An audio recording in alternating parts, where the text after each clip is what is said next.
Oh my god, I could have went walking anywhere this evening, you know? Today being, what are we today? The 7th of July 2020, and look at this, a completely awesome and factory stock 66 Pontiac Parisienne, made in Canada, not sold in the USA, but oddly enough, sold in other countries around the world.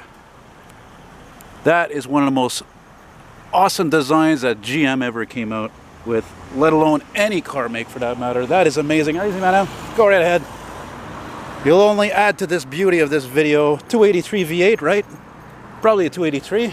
Most of these cars had 283 V8s. Wow, she is exceptional. Man, you know what?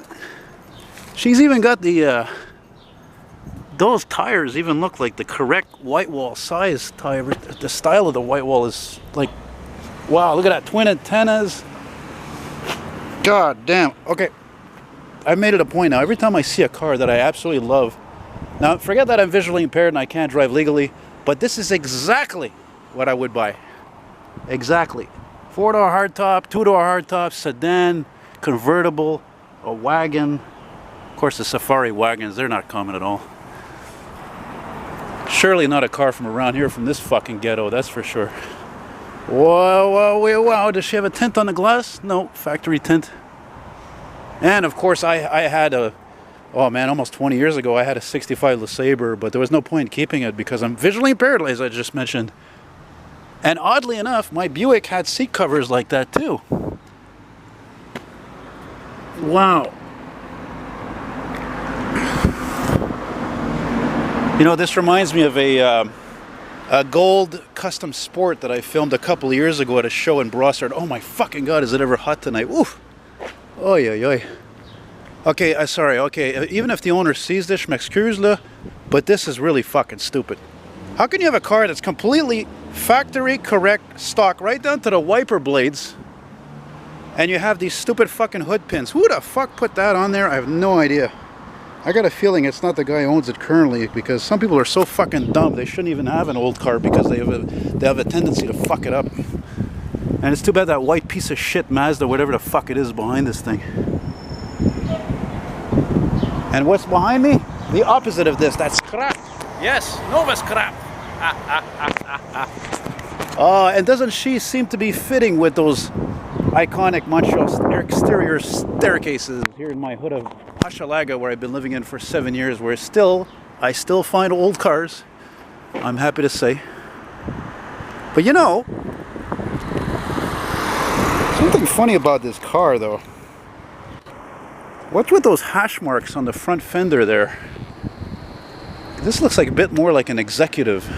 For a few years, Pontiac had this executive model. It was supposed to be like a limo type of version of a Bonneville. No, it's a Parisienne. Parisienne! Which amazing sculpted lines, man. It would cost a fortune to make a car like that today. Seriously. You know? Oh yeah, it's got a rear glass tinted on it. Oh my lordy.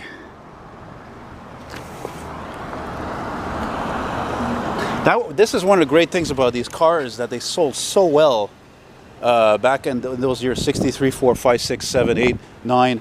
They sold so well here in Canada that there's tons of these cars still left. They were well made, there's parts are available. You go out west, there's even way more than this. Laurentian, Strata Chief. And the Laurentian was the model sold below this one. And the Strata Chief was like the Canadian Biscayne. And for those of you who don't know anything about Canadian cars, by the way, these Parisiennes, Laurentians, Strata Chiefs, they were all made on Chevrolet chassis and had Chevrolet engines. And the ones that were actually assembled in Australia even had Chevrolet dashboards.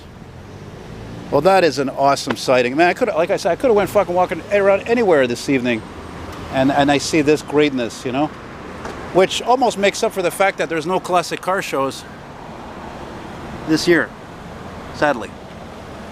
And this makes, of course, everything else you see here look like shit. Everything here, because everything else is cheap compared to that, you know. Well, I'm just tickled pink at the corner of Bourbonnière and Hochelaga. Thanks for watching. And by the way, if you love what I do and you love doing my videos there with the walking or the trains or the cars, you want to send me a token of appreciation, you can do that through PayPal or an e-transfer in Canada. My email is eltonmcfall@hotmail.com, eltonmcfall@hotmail.com. Si vous voulez m'envoyer un petit cadeau, un petit remerciement, un petit, comment on va dire ça, un pourboire, hein, genre. Je vais faire ça avec mon courriel, c'est eltonmcfall@commercial.hotmail.com.